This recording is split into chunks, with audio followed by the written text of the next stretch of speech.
दादरच्या सिद्धिविनायक मंदिरात अंगारकी चतुर्थी निमित्त जय्यत तयारी करण्यात आली आहे। अंगारकी चतुर्थी निमित्त मंदिरात पहाटेपासूनच भाविकांनी गर्दी केली आहे। 21 वर्षांनंतर श्रावणामध्ये अंगारकी चतुर्थीचा योग जुळून आल्यामुळे मंदिरात भाविकांची मोठी गर्दी पाहायला मिळते आहे। मंदिरातून आढावा घेतलाय अजय माने यांनी।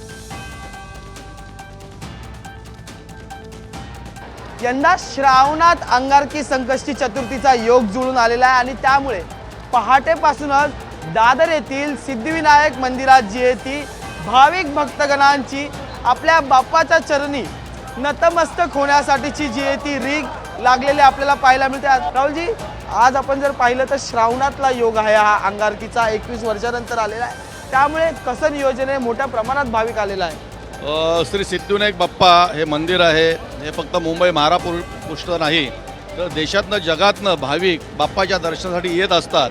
आणि आपण उल्लेख केला 21 वर्षांचे श्रावणातला योग आहे, मोठी अंगारकी चतुर्थी आहे, त्यामुळे गेले 1 महिन्यापासून आमचे माननीय अध्यक्ष सदा सरवणकर जे असतील, कोषाध्यक्ष त्रिपाठी जे असतील, आम्ही सर्व विश्वस्त मंडळ आणि मंदिर प्रशासन गेली 1-1.5 महिना आमच्या बैठका सुरू होत्या।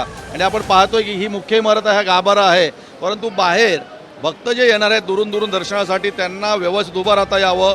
पाऊस आहे, पावसाचे दिवस आहेत, त्यामुळे कुठलाही त्रास होऊन आपण 10,000 लोक रांगेत उभे राहतील असा भव्य दिव्य मंडप तयार केलेला आहे। एबीपी माझा, उघडा डोळे बघा नीट।